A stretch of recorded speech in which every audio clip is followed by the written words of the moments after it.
Hello, welcome back to my channel. Today I want to talk about Frozen 2. So I was 14, I believe, when the first Frozen came out, and I was there for the whole thing that followed with Let It Go being literally everywhere, completely inescapable. I can't listen to that song today without like wanting to freaking die. But I watched the second one anyway because I am what is called an idiot. I heard that they were doing a second Frozen and I saw the trailer and I was like, oh my god, Elsa's hot. So I had to watch it. I did watch it. And here are my thoughts. If you haven't watched this movie yet, let me just say, first of all, spoiler. Second of all, let me give you a quick rundown of the plot of this movie. Basically, Elsa is getting this like spiritual calling, like she like hears this voice singing to her and it's like her call to adventure and stuff.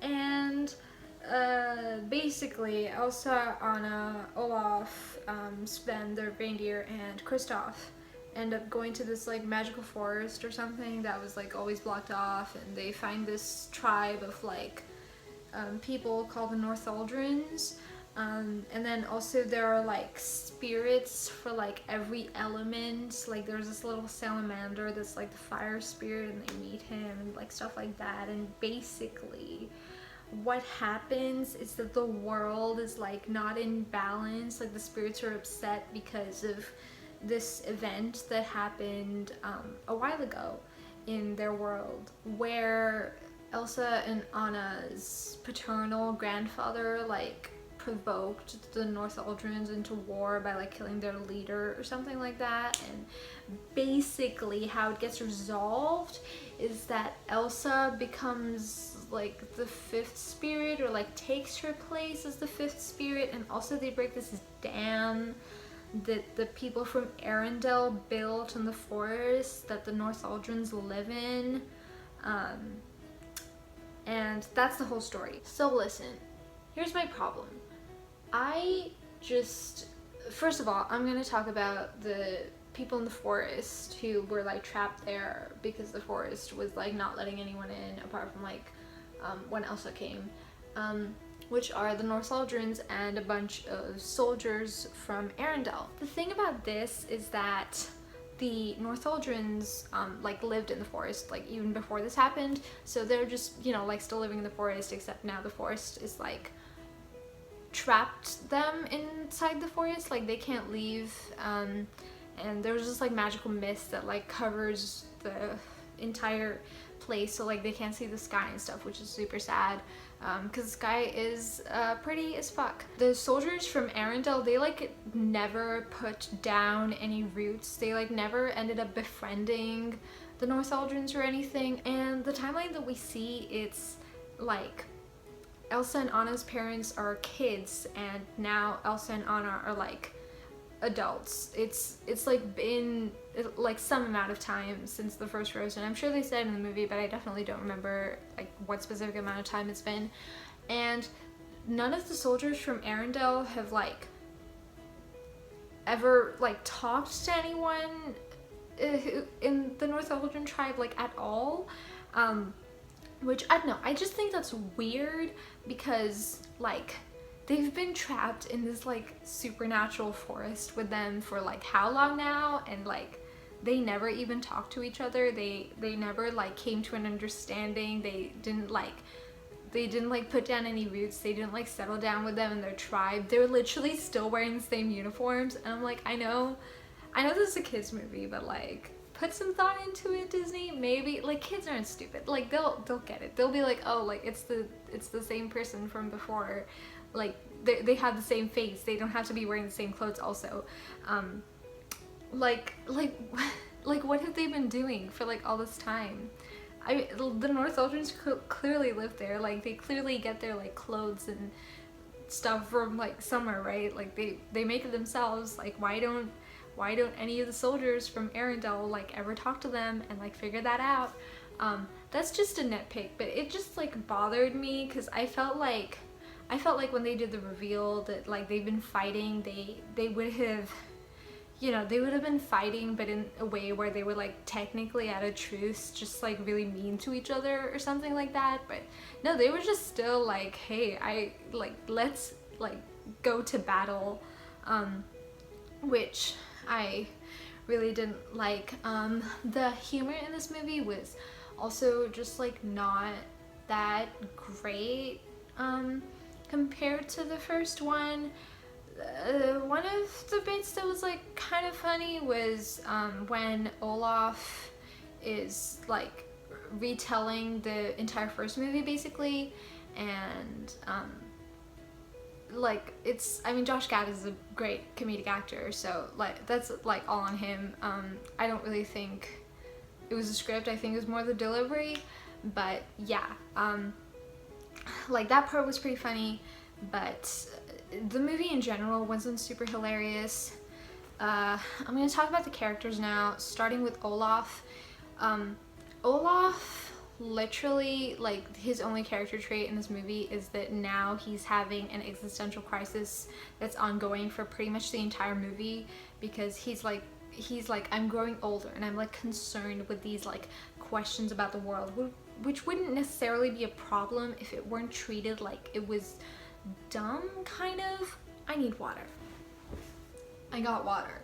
I mean, that wouldn't necessarily be a problem for him to like have that trait, as long as he had like other interesting traits, but he doesn't really have those in this movie, which was super annoying, because like every single time there's a scene with Olaf, he's just like, what do we know about life? And I'm just like okay, like it's fine as like a gag a couple of times, I guess, but like how many times are you gonna do that? It's not gonna be it's not gonna be funny for the whole movie, and it isn't. But they still keep using like the same like joke pretty much. Sven is a reindeer, and he's still a reindeer in this movie. That's his whole character. Let's move on to Kristoff. Now, the thing about Kristoff is that his character arc could have been interesting. I mean, they could have made it about like how Anna is always running off after Elsa, or like how Kristoff just feels insecure, and like, I don't know, made it about like, hey, like, you know, he's learning how to accept his place in this family, which is, you know, like supporting Anna. Or maybe he goes like, hey Anna, you can't like keep running off like that. I like can't have a relationship if you literally just keep ignoring me and running off. Like, please don't do that anymore. Maybe that's too dark for a kids movie, I don't know. But the thing is that they don't do anything with that. They literally just don't go anywhere with Kristoff's whole like thing. Like, he gets this like 90s boy band song, which was hilarious, by the way. Jonathan Groff is like so misused in this franchise. You should have gotten more stuff like that. They basically have that one song with him where he's like, Anna, like I love you, don't leave me behind, kind of a thing, and then nothing happens. Like nothing happens, and then it's just like the next time you see him, it's like at the end of the movie, and I'm like, why did you put him in this? You could have just made it an Elsa and Anna thing, and literally nothing would have changed. We would have one less song, but yeah, that's what they decided to do with it. So that was super disappointing, like pretty much everything else Disney tends to do these days. I also think that it was just ridiculous that they decided to put that like whole plot line in the movie anyway, if they were never going to do anything with it. I mean, it's a kids movie, you know, like the kids movie doesn't exactly need relationship problems between the heroine and her like love interest. Like, it can just not have that. The kids aren't going to feel like they missed out on anything. And when it comes to adults, like, I feel like it's worse to see something that like could have had potential and went nowhere than to just not see anything. Like, if their relationship were just perfect the whole time, we wouldn't have missed out on anything. I wouldn't be like, oh no, like they really messed up by making them have a good relationship. No one would have said that. But like, instead of making them have a great relationship, they made them have a relationship where Kristoff was feeling insecure because Anna kept running off to go after Elsa, and then did nothing with it. at this point, we come to Elsa and Anna. The thing about Elsa and Anna is that they basically have the exact same arcs that they did in the first movie, but it's in this movie now. Like, Anna's whole thing is like she's going after Elsa, she's trying to like figure out what to do. Elsa is like pushing Anna away. Anna's like, don't push me away. I'm like, this is literally what happened in the first movie. And they just do it again. And the really annoying thing is that Elsa's right. The whole time Anna's like, Elsa, you can't run off without me. And Elsa's like, Anna, you can't keep like running after me because like I'm doing things that are dangerous. And Anna has no powers, like everyone knows that. But she still keeps running after her, and Elsa literally like goes to like this place called Otto Holland, which I'm gonna get to in a bit, and like she literally needs like ice powers to like get there, to like tame the freaking water horse thing, spirit thing that she rides there. And I'm just like, dude, if Anna went there, she would have died. Elsa was right, and this never gets addressed. Like, at no point is Anna like, okay, Elsa, maybe you were right. Maybe I shouldn't like take unnecessary risks. Maybe that should have been her arc. Like, learn to trust Elsa. She knows what the hell she's doing. She's not going to make the world descend into an eternal winter now because she has control of her powers. But no, what they decide to go with is Elsa is doing things and Anna runs after her like an idiot into fire, and we're supposed to root for her or something. The thing about Elsa in this movie is that she literally doesn't make any sense. Like, she's the queen of Arendelle. She has this song in the beginning where she's just like she's hearing the call to adventure, and she's literally like, no, I have my life, I have everything I love here. And then she's like, or are you someone out there who's a little bit like me, who knows deep down I'm not where I'm meant to be? Like, dude, why are you not where you're meant to be? Like, your life is like what's wrong with it? They literally don't show anything being amiss apart from Elsa just like occasionally kind of looking a little like not into it. Like, there's this one scene where they're playing like charades, and Elsa is like kind of zones out, and I'm just like, is that supposed to convince us she's not really where she's meant to be? Because like, I zone out constantly. How does that matter? Like, show us like actual evidence of like Elsa not fitting in at the castle. She's literally completely fine apart from like 1 or 2 times that she like zones out a little bit. And that's supposed to be like, oh hey, like this is why Elsa is like fundamentally at odds with life in Arendelle, because like she kind of feels like a little weird sometimes.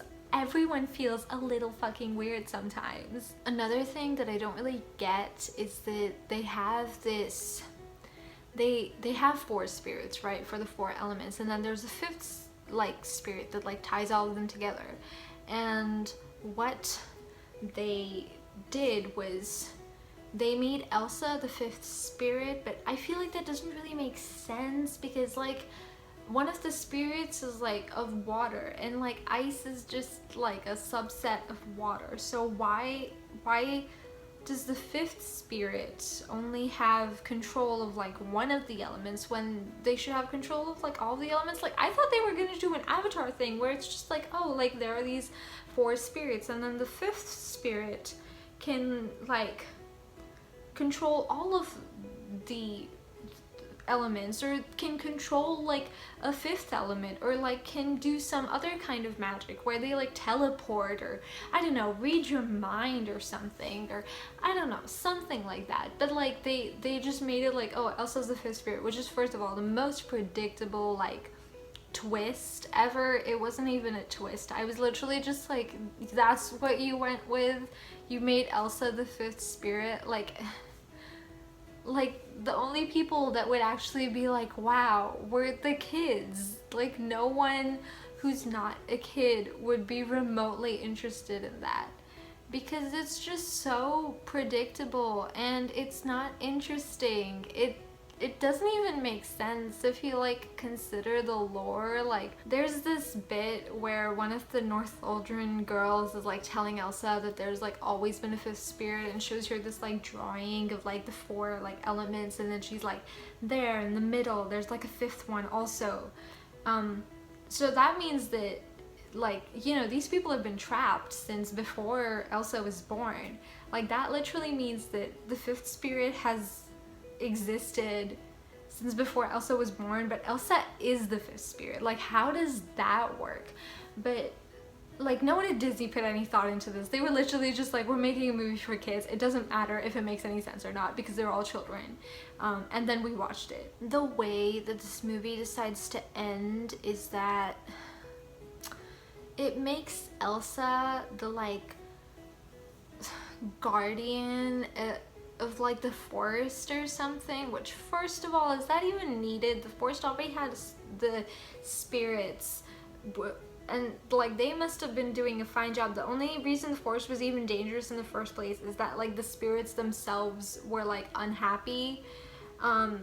But no, like Elsa's the guardian of the forest, and then Anna becomes the Queen of Arendelle, which like I can see how like Anna being Queen of Arendelle would like make sense, but like why would it not just make more sense for Elsa to be like, I'm just gonna abdicate my position, and then like she can be the queen and I can like just relax? Because it like in the song Into the Unknown, like the song that she sings, that's like her whole call to action situation, she's literally like, everyone I've ever loved is here within these walls, and then she just like leaves everyone she's ever loved to like go live in a forest with people that she's never met before in her entire life, for no reason apparently. And I just feel like why did they decide to go there with her character? It feels like she literally doesn't go anywhere as a character in this movie, and honestly that's kind of disappointing because this movie could have been good, but it just like didn't really try. Otto Holland is this like place where like it has like memory of like everything that's ever happened or something like that, and that's how Elsa finds out what like actually happened, which I'll get to that in a second. And it's like a library out of ice, and it has like scenes of like things, like when you want to see something, you like, there's like a scene of it, and what happens is that Elsa like gets there, and her mom is like, I don't know what the bit with her mom was for.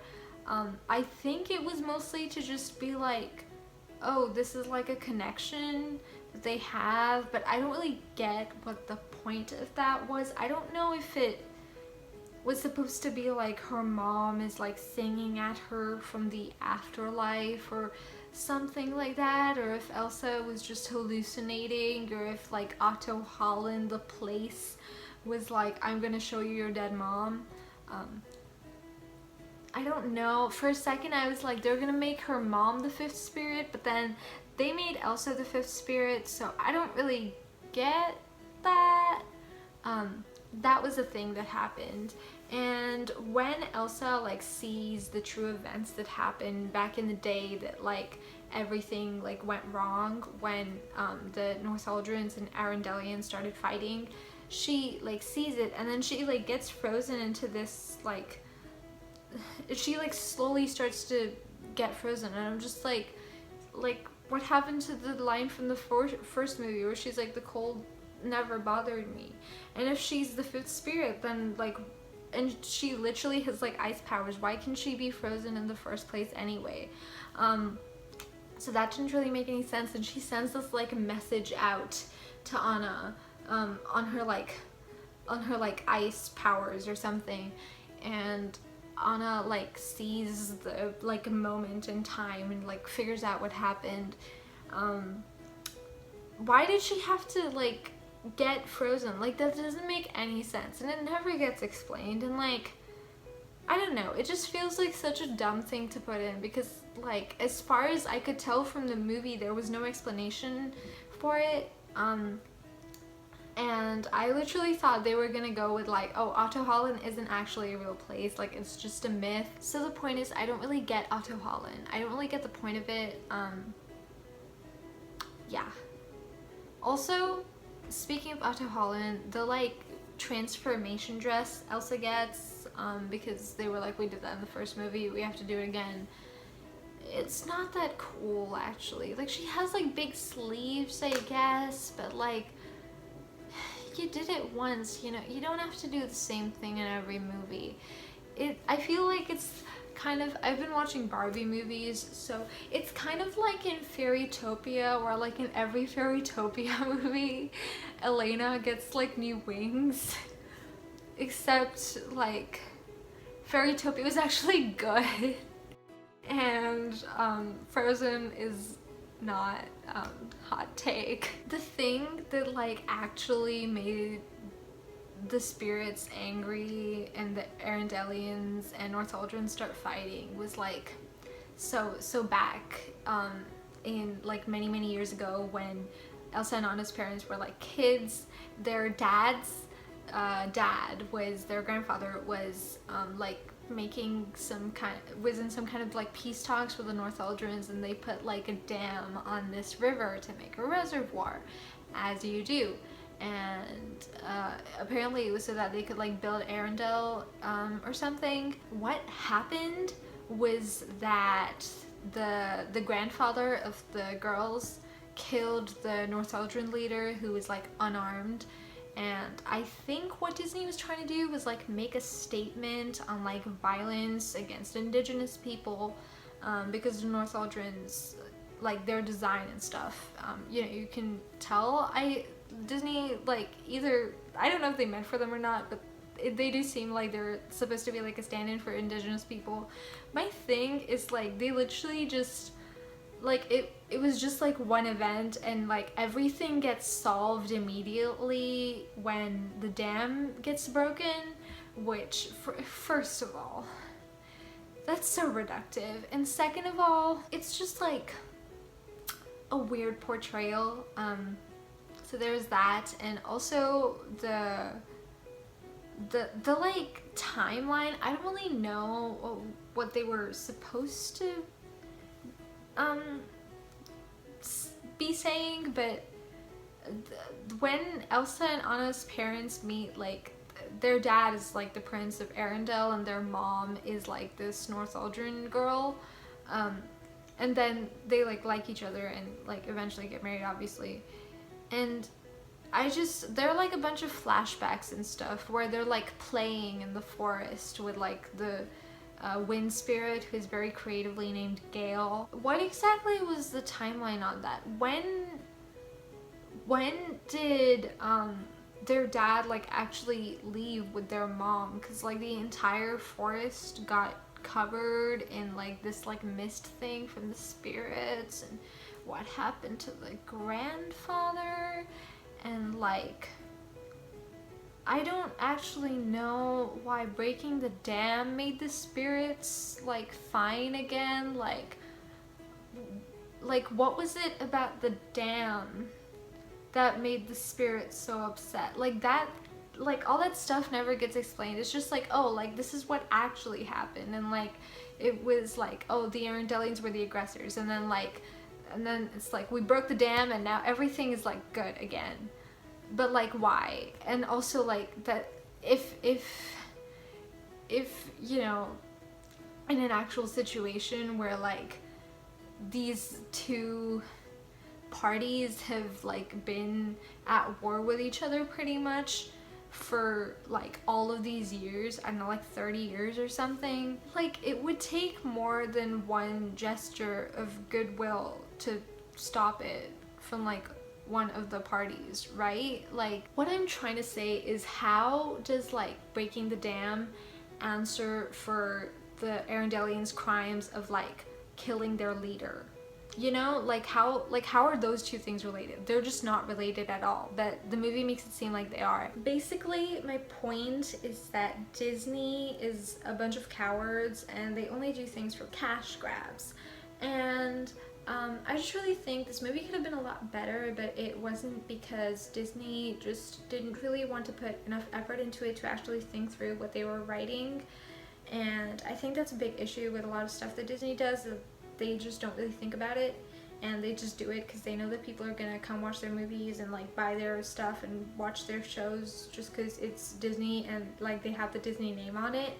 And I really wish that they would try to, I don't know, actually try to make good movies. Like, I don't know, I think Mulan was pretty good. I like Beauty and the Beast, stuff like that from the Disney Renaissance, where like, you know, they're not perfect movies, but I feel like they at least tried. And with this one, I feel like they didn't really try. Someone just, like, a bunch of people had a bunch of different ideas, like about one was about like, oh, the North Eldrins, and one was about like, oh, like the spirits are upset, and someone just said like, oh, just combine all of them into one script, like we don't really want to think about it too hard.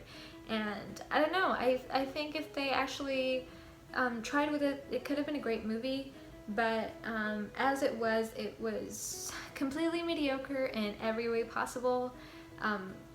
Just what Disney is going for these days. So that's what I think about Frozen 2, and thank you for coming to my channel and sitting through this video that is about a movie that you probably don't care about anymore because it came out in like November or something, and it's been 50 years since then. Okay, bye!